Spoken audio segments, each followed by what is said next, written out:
uma polêmica, né? O Oscar 2022, que não apenas chamou a atenção para as estrelas de Hollywood, mas voltou os olhos do mundo inteiro para uma doença que atinge muitas pessoas, inclusive a atriz Jada Pinkett. A alopécia, que se manifesta como a perda de pelos e cabelos de todo o corpo. Então, para a gente entender um pouco mais sobre esse assunto, a nossa convidada já está aqui com a gente, ela que é cientista e especialista em cosmetologia avançada. Seja bem-vinda ao programa.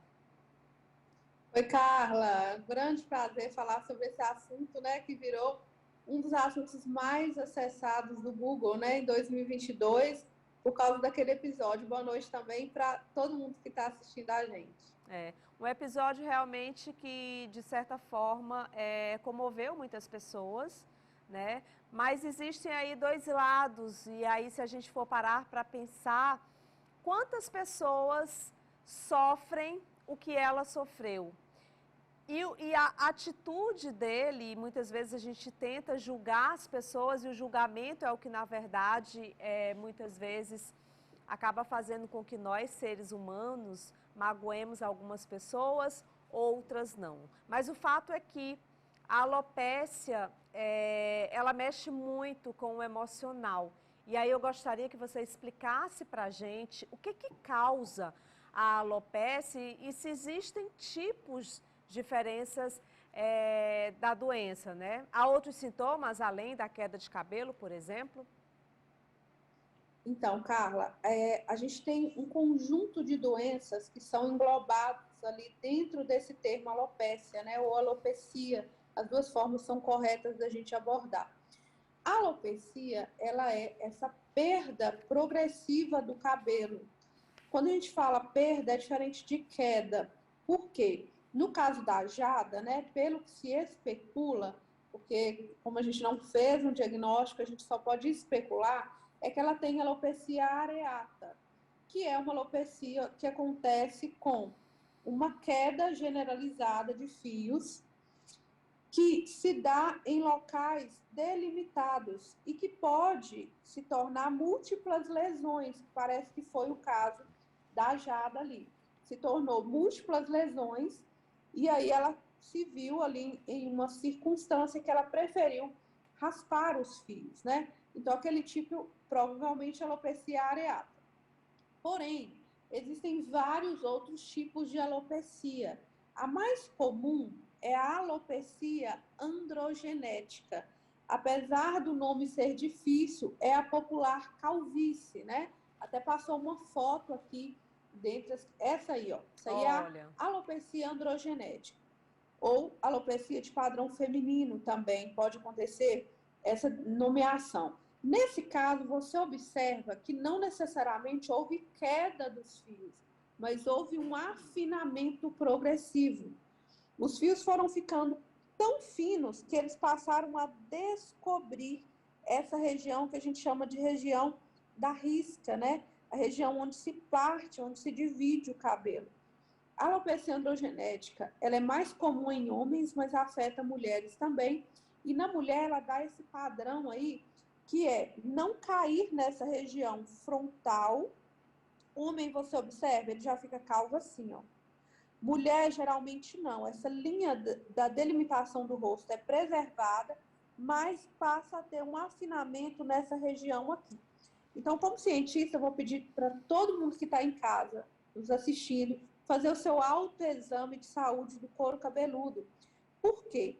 O grande problema das alopecias é que, em alguns casos, as pessoas não percebem essa evolução e deixam para procurar ajuda muito tarde.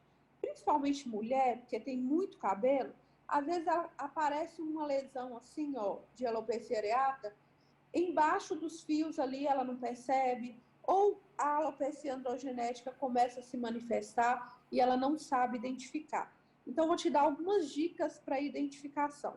Observe sempre essa linha da risca, essa linha de divisão do cabelo.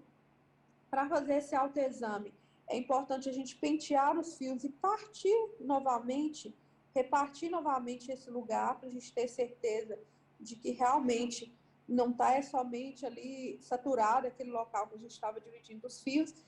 Se você começar a perceber que está ficando muito evidente o couro cabeludo aqui, procure a ajuda de um especialista, porque a alopecia androgenética tem tratamento. E quanto mais cedo a gente trata, mais a gente desacelera essa evolução. No caso das alopecias areatas, aí que está aparecendo na tela, é importante, de tempos em tempos, a gente pedir a alguém que está próximo da gente ali, ou usando um espelho, a gente vasculhar, observar todo o nosso couro cabeludo, para não correr risco de estar com uma lesão pequena de areata e isso se expandir. Você falou no início uma coisa muito importante, né, do emocional. Carla, tem pesquisas que indicam uma coisa muito interessante. Grande parte das pessoas que sofrem, né, principalmente das mulheres, que sofrem de alguma alopecia, seja androgenética ou a areata, uma grande parte foi desencadeada por algum fator emocional.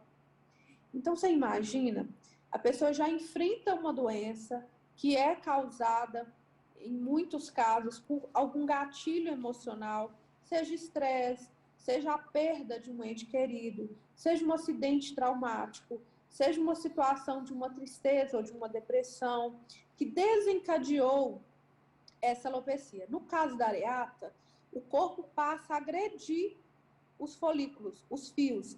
Ele passa a matar aqueles fios ali como se fosse algo danoso para o organismo. No caso da androgenética, em alguns, né, em grande parte dos casos, a pessoa passou por algum fator emocional desencadeante ali que fez com que desse esse primeiro passo. E as alopecias autoimunes também, que são as mais difíceis, que são as alopecias cicatriciais. Alopecias onde tanto a mulher quanto o homem começa a perder os fios nessa direção aqui, ó, vai preservando o que está aqui atrás da minha mão e vai ficando uma área aqui onde nem folículo mais sobra. Então, queria chamar a atenção hoje, no Dia Mundial, né, da Saúde, para que as pessoas tivessem realmente empatia, né? A gente vê uma geração que às vezes escreve demais, mas que na prática não consegue ter tanta empatia. A gente pensar que essa doença, essas manifestações já podem ser causadas por fator emocional. Agora, você imagina a pessoa ter que conviver em sociedade ali com piadinhas, com olhares tortos, com perguntas desconfortáveis, né? É um alerta que a gente deixa porque ninguém está livre de passar por esse problema. Com certeza. Quais os tratamentos mais comuns? Existem novidades na área da cosmetologia nesse sentido?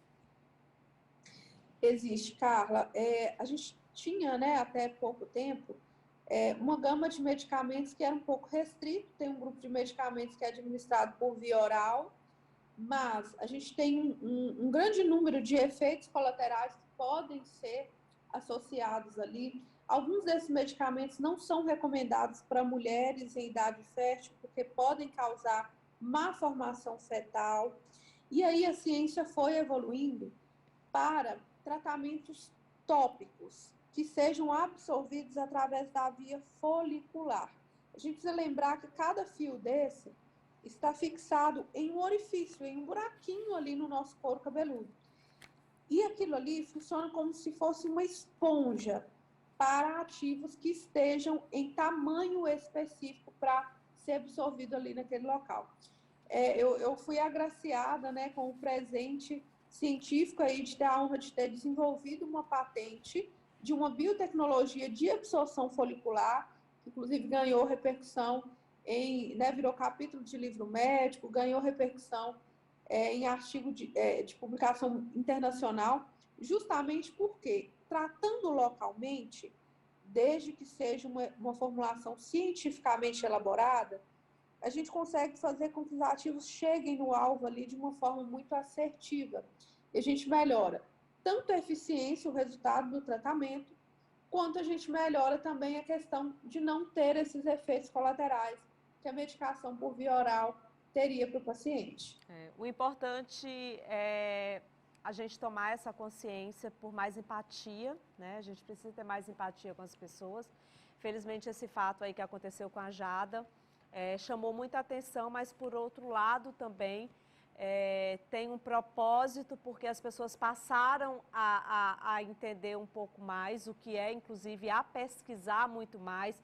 Também muitas pessoas passaram a procurar também uma solução. Às vezes, algumas pessoas já estão desenvolvendo e essas dicas que você trouxe aqui para a gente foram fundamentais, né? Porque muitas vezes a gente está passando e nem está se tocando que está tendo, né? E aí é muito importante realmente a gente falar sobre isso, por mais empatia no mundo inteiro, né? Então a gente precisa ter toda essa consciência. Ao mesmo tempo também que a gente sabe que muitas pessoas, quando vê uma reportagem como essa, quando vê um noticiário como esse, passam também a se cuidar mais, a olhar e a perceber, eu estou tendo isso aqui, então está na hora de eu já procurar logo o tratamento, eu já procurar logo uma solução. Então, eu quero muito agradecer a sua participação no programa. Quero aproveitar para convidar aqui os nossos telespectadores e telespectadoras para também seguirem aí a tua rede social, o teu Instagram. Eu sei que lá também você traz muitas dicas para a gente. E também agradecê-la o fato de você ser uma mulher, uma pesquisadora, né, apaixonada pelo que faz. Eu estava falando ainda há pouco com uma amiga minha, o quanto que nós, mulheres, somos multifunções, o quanto que a gente corre, né? E quando a gente fala aí de mulheres na ciência, a gente se orgulha muito. E eu tenho muito orgulho de você, viu? Carla, te agradeço muito. Para mim também é uma honra, né, poder representar. Eu acho que independente da nossa profissão, né, as mulheres elas têm uma sensibilidade, uma possibilidade ali de correr atrás dos seus sonhos fora do normal, né? Então a gente se reinventa, a gente tenta ter persistência acima, né, do que as pessoas esperam ali às vezes. E eu acho que o nosso panorama em relação ao nosso ambiente profissional está mudando justamente por isso, né? As mulheres são incansáveis. Te Verdade. agradeço também, te parabenizo pelo esse trabalho maravilhoso que você desenvolve. Então, gente, me segue lá na rede social, sempre posto vídeos, né? Queda capilar pós-Covid, tem vários outros tipos de assunto muito importantes que a gente aborda por lá também. Eu sou sua seguidora e eu sei o quanto que você também se dedica e tira um pouquinho ainda do seu tempo. Por isso que eu falei que nós, mulheres, conseguimos fazer um pouquinho de cada coisa e a gente vai lá e manda e faz e acontece mesmo, né? Então eu já Isso aproveito aqui mesmo. para convidar aí os nossos telespectadores. Obrigada. Obrigada, gente. Foi um prazer. Um abraço. Até a próxima. Beijo para você, até a próxima. Olha, Beijo. Tchau, tchau. o que